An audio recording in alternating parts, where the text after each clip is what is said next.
राजनगर गांव में रामचरण नाम का एक आदमी रहता था। उसकी पत्नी का नाम कुसुम और बेटी का नाम गुड़िया था।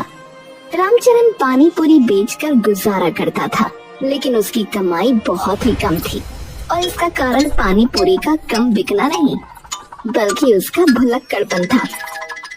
अरे रामचरण भैया, जरा 10 की पानी पूरी खिलाओ तो। हाँ, अभी लो रमेश। वाह वाह वाह, क्या मजेदार पानी पूरी है। आपके जैसा पानी पूरी का पानी इस गांव में तो क्या आसपास के 10 गांव में भी नहीं बना होगा भैया। अरे अरे, इतनी प्रशंसा के लिए बहुत बहुत धन्यवाद भैया। वो कहते हैं ना कि स्वाद खाने में नहीं बल्कि खाने वाले की जीभ में होता है। हाँ, अरे ऐसा कुछ नहीं कहते हैं भाई। कहाँ कहते हैं, कौन कहता है? बल्कि बोला यह जाता है कि खूबसूरती देखने वालों की आंखों में होती है, ये जीभ में स्वाद होता है, ये होता है। कौन कहता है? अरे तो अगर खूबसूरती आंखों में हो सकती है तो स्वाद जीभ में क्यों नहीं हो सकता? बताओ रमेश, तुम तो बताओ। अरे क्यों नहीं। अरे और अगर नहीं भी होता है तो आज आपने कह दिया ना, तो आज से होने लगेगा। अरे ऐसे ही तो धीरे धीरे कहावतें बनती हैं भारत में, है? हाँ, बिल्कुल सही कहा भैया। तुम ही हो एक जो मेरी बात को समझते हो भाई। अरे तुम दोनों कुछ पागल हो क्या? है अपनी अपनी कहावतें बना रहे हो, है? खैर मुझे क्या, मुझे तो तुम पानी पूरी खिलाओ, फिर मैं यहाँ से जाऊं।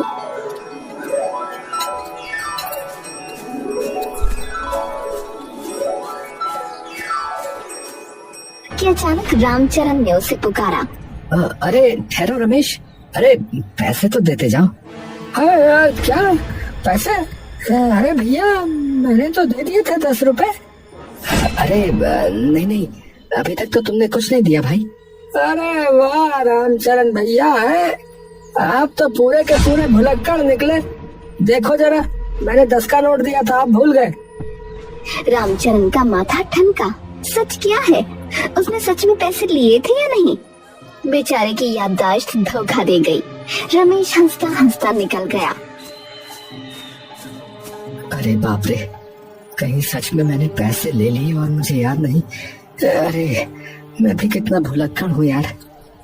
वहीं खड़ा दूसरा आदमी जो अब तक पानी पूरी खा रहा था, ये सारा नजारा देख रहा था। उसके चेहरे पर शैतानी मुस्कान फैल गई। वो रमेश से भी एक कदम आगे निकला।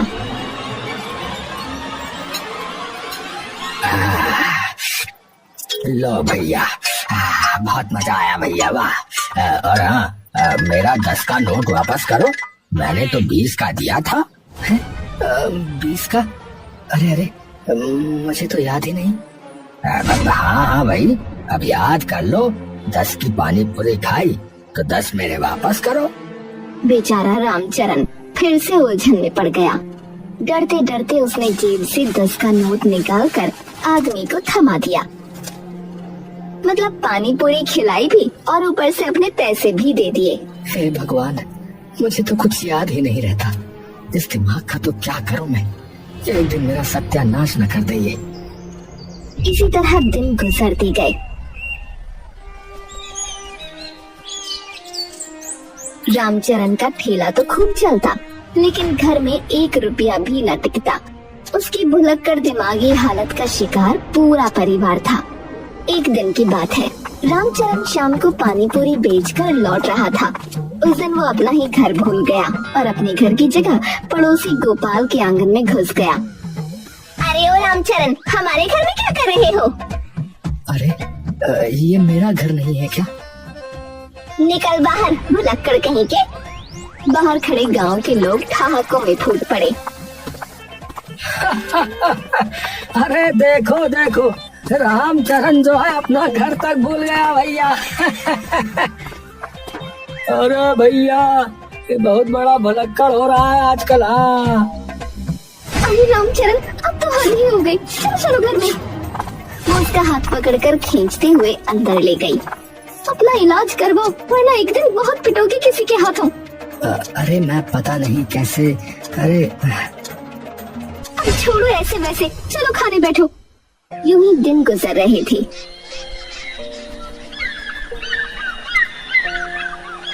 अचानक गांव में चोरी की घटनाएं शुरू हो गईं।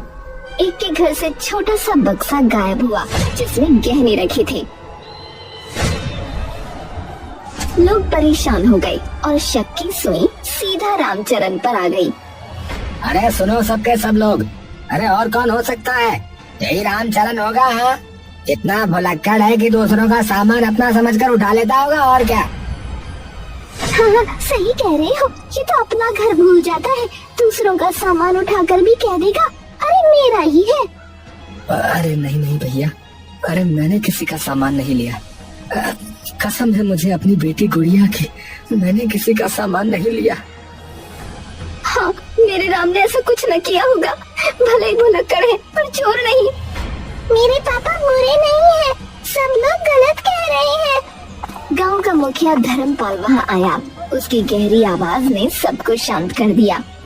अरे बस करो, जब तक इल्जाम साबित ना हो किसी को दोषी मत ठहराओ। कानून से ऊपर कोई नहीं, समझे?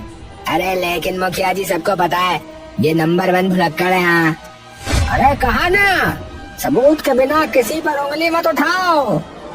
लेकिन कुछ लोग मानने को तैयार ही नहीं थे। रामचरण पानी पूरी बेचकर थका हारा घर लौट रहा था। अचानक अंधेरे में नकाबपोश लोगों ने उसे घेर लिया। कौन हो तुम लोग? कौन हो? चोर कहीं के, अब सच उगल देगा तू। ये ले, ये ले, ये ले। बिना कुछ सुने उन्होंने रामचरण पर डंडे बरसा दिए। बेचारा दर्द से चीखता रहा, फिर अंधेरे में गायब हो गए। अरे भैया, अरे भगवान, अरे मैं चोर नहीं हूँ। गांव की सुनसान गली में उसका करहाना गूंजता रहा। रामचरण घायल होकर बिस्तर पर पड़ा था। उसके शरीर पर पट्टियां बंधी थीं और आंखों में बेबसी। घर का कोना कोना मानो दर्द से करह रहा था। कुसुम का चेहरा चिंता से झुर्राया जा रहा था और छोटी गुड़िया की आंखों में सवाल तैर रहे थे। पापा, आपको किसने मारा? आपने किसी का कुछ नहीं बिगाड़ा, फिर सबने क्यों मारा? बेटी, उन्होंने मुझे चोर समझकर पीटा है, पर मैं निर्दोष हूँ। बस मेरी किस्मत। हे भगवान, ये क्या दिन दिखा दिए। अब घर कैसे चलेगा? ठेला कौन लगाएगा?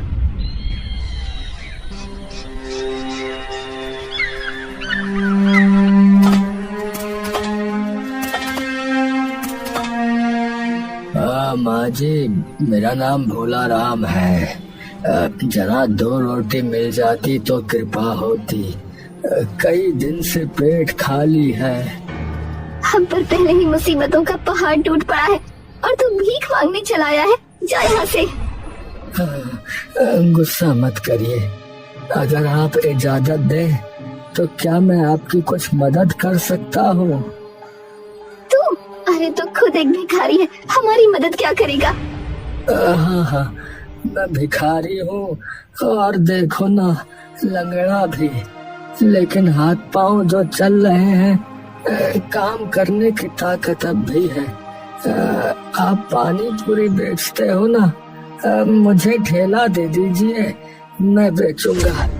बस मुनाफे से थोड़ा हिस्सा मुझे दे देना। कहीं हमारा ठेला लेकर न भाग जाए। अरे कुसुम, हमारे पास कोई और रास्ता नहीं है। घर तो चलाना ही होगा। ये तुम लंगड़ा है, ठेला कैसे चलाएगा? अब मैं चलूंगा नहीं, बस एक जगह खड़ा रहूंगा। लोग खुद आएंगे और पैसे लाना मेरी बात है, वो आ जाएंगे। बहुत सोच विचार के बाद आखिरकार कुसुम ने मजबूरी में हामी भर दी।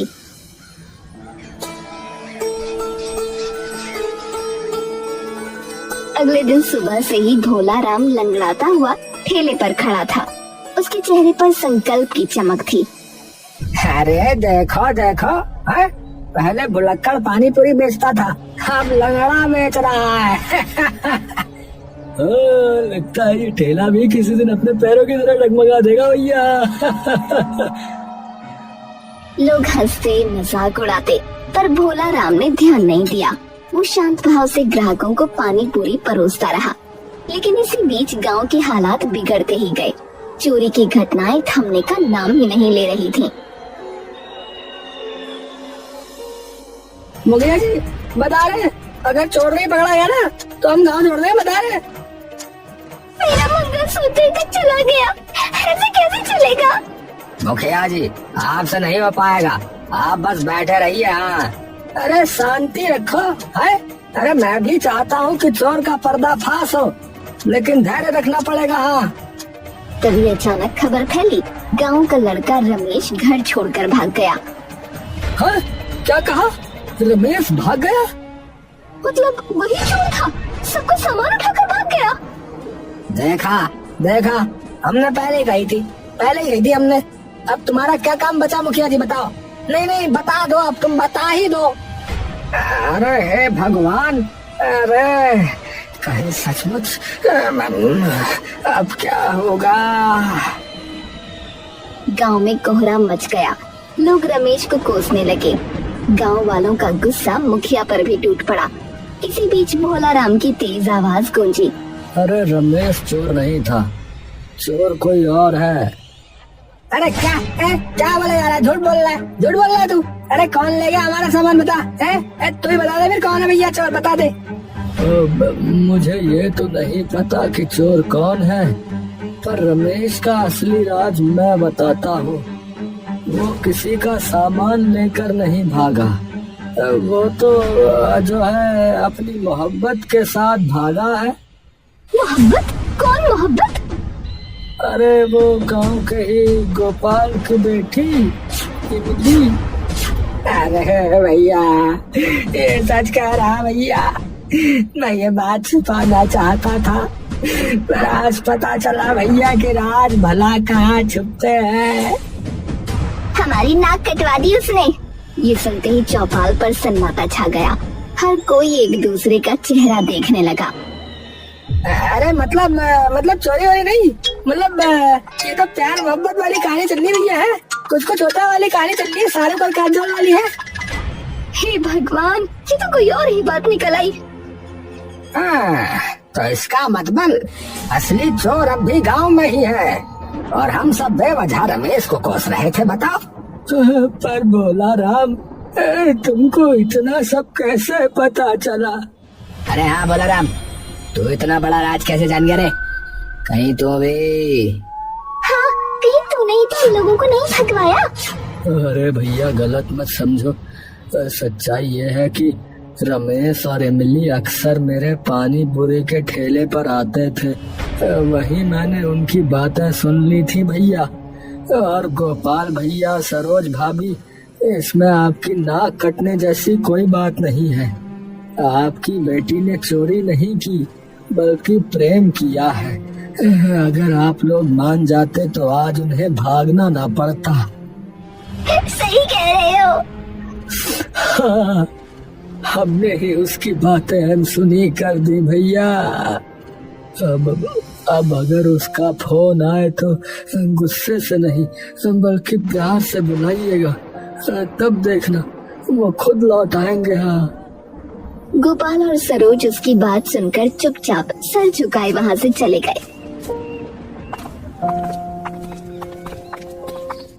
भीड़ छट गई, लेकिन सवाल वही का वही रह गया, आखिर चोर है कौन? अगले दिन मुखिया धर्मपाल का नौकर हरिराम भोला राम का मजाक बनाने के लिए लंगड़ाता हुआ आया और बोला, अबे चल लंगड़े, मुझे भी जरा तेरी मशहूर पानी पूरी खिला चल। भाई मजाक ना उड़ाओ, बैठो मैं खिलाता हूँ।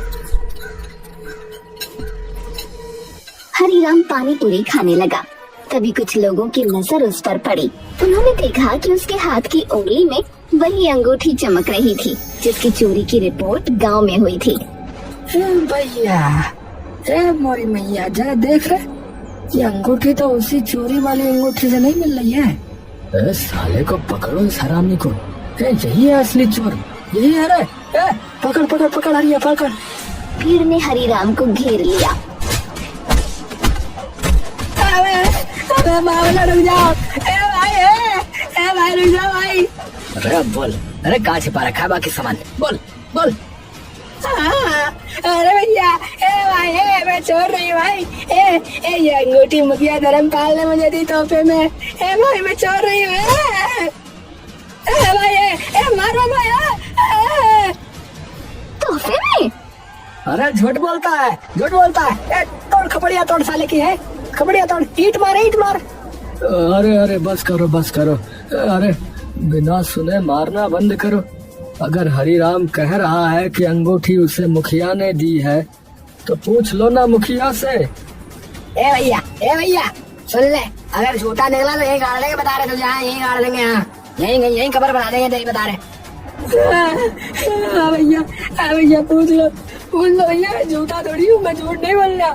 ये अंगूठी मेरी चोरी नहीं है, मुखिया जी ने मुझे दी है। पूरे गांव में हंगामा मचा हुआ था। हरिराम की बात सुनकर सब लोग मुखिया धर्मपाल के पास पहुँचे। मुखिया जी बताओ, हम सूद देंगे, तुम बता रहे। हमें बताइए कि आपके इस नौकर के पास ये जो अंगूठी है ये आपने इसे दी है? जल्दी बता दो हमें, हमारे माथे की नजर जो है ना वो चढ़ रही है, बता रहे। अब ये अंगूठी, हाँ ये तो मेरी ही है, मैंने ही हरिराम को दी थी। लोगों ने राहत की सांस ली। तभी भीड़ में से किसी ने ऊंची आवाज लगाई। अरे भैया छोटा मुँह बड़ी बात, लेकिन क्या इसका मतलब ये नहीं हो सकता है कि मैंने चोरी की है? अरे मूर्ख इंसान, सुनार की दुकान पर एक डिजाइन की कई अंगूठियाँ मिलती हैं, जो खरीदता हो उससे पूछ ले। भारी खामोशी छा गई। तभी कुछ लोग बोले, हाँ भैया बात तो सही है। नहीं बात सही है, मतलब कि सुनार यही डिजाइन की कई अंगूठियाँ बनाता होगा, है ना? आप पर शक करना गलत लग रहा है मुझे तो भैया। तुम क्या कहते हैं रे मनोज? भीड़ में हलचल मच गई। हरिराम रोते रोते बोला, देखा मैंने कहा था ना मैं चोर नहीं हूँ, तुम लोग मानते ही नहीं हो। बार बताओ, कूट के रख दिया, धुन के आटा बना डाला मुझे। लोग शर्मिंदा हो गए और हरिराम को छोड़ दिया। लेकिन अब सवाल और बड़ा हो गया। अरे लेकिन बात तो फिर ये है कि असली चोर कौन है? हाँ भैया, असली चोर कौन है? हाँ असली चोर कौन है फिर? कौन है असली चोर? उस रात गांव के 4-5 लोगों ने तय किया कि पहरेदारी होगी और ये बात किसी और तक न पहुँचे, वरना चोर चौकन्ना हो जाएगा। वो लोग रात में लाठियों के साथ गलियों में घूम रहे थे। अंधेरे और सन्नाटे में सबकी धड़कनें तेज हो चुकी थीं। अचानक किसी ने देखा, भैया देखो, वो कोई आदमी कहीं चोरी छिपे जा रहा है, देखो। वो चारों फौरन उस तरफ भागे और दौड़कर उस आदमी को पकड़ लिया। वो भोला राम था। तो तू ही है असली चोर है? पानी पूरी बेचने का ढंग किया है और चोरी करने गांव में घुसाया। भोला राम हांफते हुए हाथ जोड़कर बोला, नहीं मैं चोर नहीं हूँ। मैं भी आप लोगों की तरह चोर का पता लगाने के लिए रात में निकला हूँ। अरे झूठ बोल रहा है, सरासर झूठ बोल रहा है ये बंदा। अरे अभी मंदिर में असली चोर घुसा है, वो मूर्ति का मुकुट चुराने वाला है। वो लोग ये सुनकर हैरान रह गए। भैया क्या सच बोल रहा है या हमें बेवकूफ बना रहा है? अरे भैया, अरे चलकर देख लो ना, यकीन नहीं हो रहा है तो। अरे एक मिनट, मैंने तो ध्यान नहीं दिया। अरे भैया ये देखो, ये तो लंगड़ा के चल ही नहीं रहा। मतलब इसने झूठ बोला, ये नाटक कर रहा था अब तक। अब तो पक्का हो गया कि चोर यही है। हाँ अरे मोरी मैया, भैया अरे हमने ये नजरअंदाज कैसे कर दिया भैया? लल्लन, गिट्टी, माधव, सिलवट्टा, देख भैया क्या हो रहा है ये। अरे वो मैं बाद में सब समझाता हूँ, पहले एक बार मंदिर में चल के देख तो लो बस। भैया चलो, कह रहा है तो चल के देखते हैं और फिर बाहर में इसकी हड्डियों की हजामत करते हैं। हाँ चलो भैया चलो। हाँ चलो भैया, देख लेते हैं क्या हो रहा है। सब लोग मशाले लेकर मंदिर की ओर दौड़े। जैसे ही दरवाजा खोला गया, अंदर का दृश्य देखकर सबकी आंखें फटी की फटी रह गईं। कोई था जो सोने का मुकुट उठाकर भाग रहा था। उन लोगों ने फौरन उसे पकड़ा और उसका नकाब हटाया। वो कोई और नहीं बल्कि खुद मुखिया धर्मपाल था। अरे धर्मपाल, अरे तू, अरे तुम लोग यहाँ कैसे आए? वो लोग उसे पकड़कर बाहर लाए। चीख पुकार से सारा गांव जमा हो गया। मुखिया तुम और चोर? मैं ही हूँ। मेरी संपत्ति मेरे जुए की आदत में जा रही थी, इसीलिए मैंने ये किया है। जुआ? हाँ बताओ। अरे कौन मेरा कोई कुछ बिगाड़ सकता है? अरे मैं इस गांव का मुखिया हूँ भाई। तभी अचानक भोला राम ऊंची आवाज में बोला, तेरा खेल खत्म है धर्मपाल। मैं कोई लंगड़ा पानीपुरी वाला नहीं, बल्कि under cover police inspector Vijay Singh हूँ। इंस्पेक्टर? भैया पुलिस हुआ है क्या? अरे इंस्पेक्टर साहब। अरे इंस्पेक्टर साहब। हाँ, मुझे पहले से खबर थी कि इस गांव में चोरी की घटनाओं के पीछे कोई बड़ा गुनहगार है, इसीलिए मैंने लंगड़ा बनकर यहाँ डेरा डाला। और देखो, आज असली अपराधी सामने है। धर्मपाल गुस्से में दांत पीसता रह गया। उसी समय चौपाल की ओर से आवाज आई। रामचरण अपनी पत्नी कुसुम के साथ वहां पहुंचा। अब वो स्वस्थ था। देखा, मुझे बेवजह चोर समझा गया। मेरी इज्जत मिट्टी में मिल गई। रामचरण, इसी वजह से मैंने पानीपुरी बेचते हुए तुम्हारी सहायता की, वरना मैं किसी और तरीके से भी गांव पर नजर रख सकता था। तुम्हें बेकार की सजा मिली, पर अब न्याय मिलेगा। मैं तुम्हें मुआवजा दिलवाऊंगा। अरे राम, अनजाने में कैसे कैसे पाप हो गए हमसे भैया। अरे रामचरण, भैया माफ कर दो भैया, हमको भी, सब गांव वालों को माफ कर दो भैया। हाँ भैया माफ कर दो। हाँ भैया माफ कर दो हमें भी। हाँ भैया माफ कर दो, मैंने उस दिन तुम्हें सूद दिया था। कोई बात नहीं, कोई बात नहीं। अब मैं फिर से अपना पानीपुरी का ठेला लगाऊंगा। अब मैं पूरी तरह से ठीक हो गया हूँ। और मैं भी तुम्हारे साथ रहूंगी हर मुश्किल में। इंस्पेक्टर ने सबको सलाम किया और मुखिया को लेकर वहाँ से चला गया।